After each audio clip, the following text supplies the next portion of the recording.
Yo, what's good? What is good? What is good? Good morning, y'all. Freedom March, freedom family, freedom lovers, freedom fighters. What is good this morning?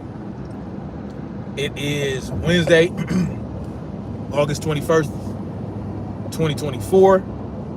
And I just wanted to come and touch on this for a second while I have a few minutes, you know what I'm saying, before I get to work. Now, we live in the era of the sucker MC. We live in the era of the telephone tough guy, of the keyboard warrior. And when you have YouTubers that have content, you know, that come out, they can't take criticism, they can't take any, you can't say shit about them, you can't say shit about their content, you can't question their integrity, you know, even though you're not attacking them personally. You're attacking their point of view, you're attacking their values, you're questioning, like, how could you call yourself a certain type of individual when you have this type of mind state, or you say certain things? Because these motherfuckers get sensitive. These motherfuckers get sensitive and they jump out of their body to go into a realm where, you know, they don't really want to take it there, right? They don't really want to take it there. This has happened with me multiple times. I don't know why. You know, it happened with the Clown Shoe Lucas. The Clown Shoe Lucas, I was criticizing something that not even he was saying. I was criticizing some shit his viewers were saying. He thought I was talking about him, so he proceeded to threaten my family. I called his bitch ass out because, you know, we lived in the same city. I told his bitch ass to come handle that business. You know what I'm saying? Since you want to threaten my family, all right, why don't you meet me up here at the Culver City stairs and we can see what that do. He never showed up, even though he knew. He said, oh, I know where you do your live streams at, I know where you be at, all this, that, and the third. Okay, well, bring your ass on then. Well, I'm a hide now? No, I'm not gonna hide. And then you got this boxing YouTuber who got sensitive, got sand in his clit because I called him out for going at somebody. His hatred for this person, his hatred for Devin Haney is so deep that he'll go at him for getting cheated and call him an email no contest.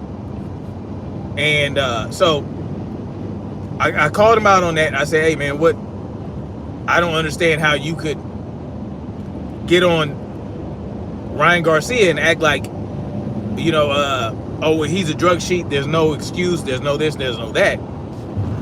But then get on Devin Haney for having his loss reversed to a no contest. What is supposed to happen? If you get caught cheating in a boxing match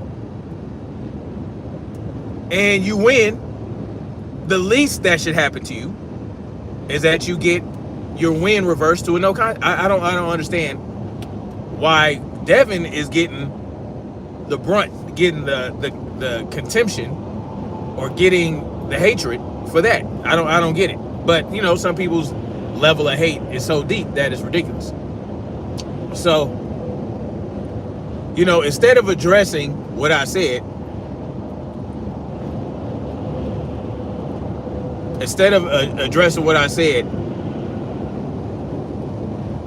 about that, he wants to launch a personal attack. Okay, that's cool. It's not a t-shirt, you clown. Bozo the Clown. You love my Walmart t-shirt. Okay. Look like Urkel. Whatever. I have your Dollar Tree. Yeah, it's all good. Hey, gotta save money. You know what I'm saying? Gotta save money. What I'm gonna spend, what I'm gonna do? I'm gonna buy a Versace shirt for a construction job. I work in construction. So, yeah. Okay, I wear a cheap shirt. I don't give a hot fuck. You know what I'm saying? It is what it is. Yes, it's a cheap shirt. Oh well. Moving right along. So, I don't understand why, you know what I'm saying, people have to be so sensitive. You know, when you put yourself out there, you're essentially a public figure. People are going to criticize you, going to have something against what you say. Other people with platforms might talk about your content. They might talk about your content. They might criticize something that you say. They might have an issue with something, with your position on something. And that's okay. I don't mind if people have an issue against my position on something. It's part of the game. That's what makes this shit interesting. What, you want everybody to agree with you? You want all your moderators. You want everybody that supports you. You want everybody that subs to you to kiss your ass and not say shit about you? Not even shit about you, but shit about what you say and your position, your stance on something. And so you want to come out and call names like a school child. Okay, well, that's cool.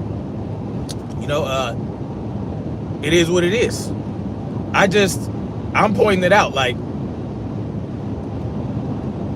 sometimes, you know, you see these people on YouTube, you think they're all this and that, you think they dope as fuck. You know, they got the gift of gab. They talk a good game. You know what I'm saying? They slick talking. You know, they say a lot of the right shit. You know what I'm saying? And you might disagree with them on something, which is okay. But if you say something that they don't like about what they said or their position, they're gonna do what this cat did. And it just shows what type of person they are. You know what I'm saying? It shows that you really can't take these people seriously as individuals. You know what I'm saying? I just think that's interesting. And it's not just boxing YouTube, it's YouTube in general. It's these people, even though they're not celebrities like that, they're not in Hollywood, you know what I'm saying? They're not sanctioned entertainers. And when I say sanctioned entertainers, I mean they're not in the industry. They're not in the entertainment industry as a whole, right? No, they start a channel and they make content. And based on how they present their content, they blow up or they don't blow up. If they blow up, understand that it might do something to their psyche to where they're like, okay, I'm that shit. And there's nothing wrong with that. There's nothing wrong with that. But it's like they lack understanding that there is a real world out there.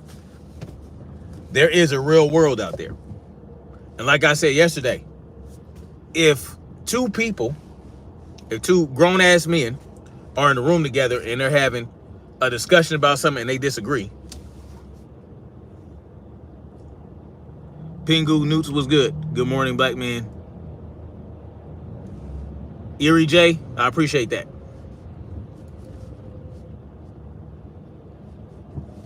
Bozo the Clown, yes, there's only 6 people in here, and you're one of them. That is, you, hey, if it's sad that only has 6 people in here, and you're in here, that's even sadder for you. So it's all good. We can be sad together. Let's get our tissues and the violins, shall we? Now, it's the real world. A real world exists out there.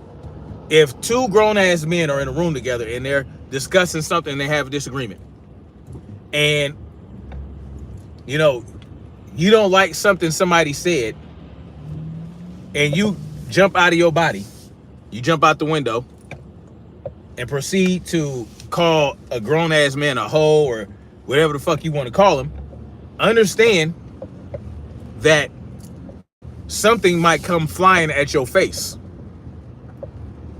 that you didn't see coming. Back in my day, they used to call certain things fighting words. Fighting words, right? And it's just something that triggers that instinct in a man to defend himself. Because the reason they call it fighting words is that it's like you're taking a threatening posture. If you call a man a bitch or a hoe, it's like you're saying, okay, I can dominate you, and I'm going to do something to prove that I can dominate you. And it's just something that instinctually kicks in and makes somebody haul off to hit your ass. I'm just saying. So that's why I don't do that. I don't do that on YouTube unless you do that to me first. If you come at me like that, you didn't open the door. But I'm not going to call somebody a bitch or a hoe or anything like that simply because they don't agree with me.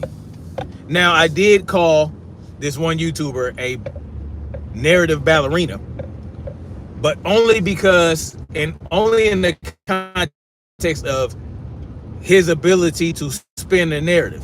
Ballerinas are really good at twirling and spinning. So that was the metaphor. That's why I use that. That's why I use that term. He probably got sensitive because I called him a narrative ballerina, but I wasn't literally calling him a ballerina. I was saying, you spin a narrative just as well as a ballerina spins her goddamn body. That's what that was. But it is what it is. It's all good. You know, you the sand entered your clit at that point in time, and you decided to get sensitive. It's okay. It's all right. It's all right. But you know, there's a real world out there. If you're a YouTuber, or even if you're not a YouTuber, if you're somebody in the comment section, people can talk all the shit they want in your comment section. They can talk all the shit they want in a YouTube video. They can say whatever the fuck they want. But at the end of the day, they can't reach out and touch you at that very moment. So people have that understanding. Subconsciously, they understand, well, there's nothing this person can do about me, so I can just say whatever the fuck I want. And you're right. You can say what you want. Freedom of speech, right? I'm a strong believer in the freedom of speech. But I'm not a believer in freedom of consequences, because now I might not swing at you if you call me a hoe to my face. You know, it depends on the situation. It depends on your stance. It depends on how you're standing and the look on your face and the intensity level. Are you clenching your fist? Are you leaning forward? What's going on? Well, like I'll read your body language to determine if the words you're using is going to lead to some action. And I'm not going to allow you to swing on me first if I feel like, all right, this motherfucker ready to throw down. No, I'm gonna just go ahead and handle my business. But not simply because you call me a hoe, or simply because you call me out my name. No. But understand, some people will do that. Some people will do that. They will not hesitate. You're in their face. You're in the real world. You call somebody out their name, call them hoe or bitch, especially a man of a certain age, of a certain era. They will not hesitate. So yeah, you can say whatever the fuck you want, but you know, realize that there's a real world out there that should be recognized. You should recognize there's a real world out there, and you can say whatever the fuck you want on a YouTube channel, but it means nothing if you're not willing to stand on that in somebody's face. So if you're not willing to stand on that in the real world, I don't suggest you go at people like that, because you might be strolling along one day and that motherfucker might be in your city and he'd be like, that motherfucker This is that motherfucker right there, that telephone tough guy. Let me just handle that right quick. You won't even see it coming. You won't even see it coming. You won't even see it coming. You such a good talker that you could sell bottled water. No, I'm not. I know you're being sarcastic. It's all good. Kamala, WWE 2025 Hall of Fame. I'm on here because I feel sorry for you. That's what's up. Well, then you should feel sorry for yourself. You don't need to feel sorry for me. I don't need 3 people in here. I don't need 1 person in here. It's all, I'm gonna come and say what I gotta say, regardless of how many people are in here. So don't feel sorry for me. There's nothing to feel sorry about. You know? This is not a high production channel. I don't put money or anything into it. I just come on here and say how and talk about how I feel about the subjects that are important to me. And I'm not here to for this channel to blow up. So no need to feel sorry. No need to feel sorry at all. You feel free to kick rocks, or you can stay. It is what it is. But I'm about to get up off here. I said what I had to say. You know, I mean, if you got a problem with somebody on YouTube, I mean, that's, you know, it's a motherfucker on YouTube. I don't understand why it's that serious, but apparently it is. So if you ever find yourself in Colombia, I'm starting to train on Saturdays at the Warrior Warehouse in Colombia. I'll be training every Saturday at the Warrior Warehouse in Colombia. Loves you taco. Who are these? Who are these people? Where are y'all coming from? Anyway, Warrior Warehouse in Colombia on Saturdays. Just don't come with the bullshit and respect the establishment. They do sparring on Saturdays. You know, sometimes other gyms come through and train with other, you know, other gyms come through to train and get different looks. So yeah, I'm looking forward to it. Yeah. So I'll be training in not MMA necessarily, but Muay Thai and boxing. I'll be getting my sparring on and all that type of shit. So yeah, it's all good. No, this is not a Master P do-rag. It is a welder's cap that people wear in construction, because I'm a construction worker. This is a construction site. I come in comfortable clothes that I can work all day in. That's how that works. This is not a fashion show. This is real man business. My favorite rapper, man, that's a tough one. My favorite rapper, I would have to say Redman. Redman is my favorite rapper. But the best rapper, I think, which is different, I think the best rapper overall is Kendrick Lamar right now. But my favorite rapper is Redman. So that's my favorite rapper. And then I would say probably Kendrick Lamar as my favorite, and then Andre 3000, and then Black Thought. Bobby Shmurda? Oh, that's an interesting one. Anyway, I'm gonna get on off here, man. Much love.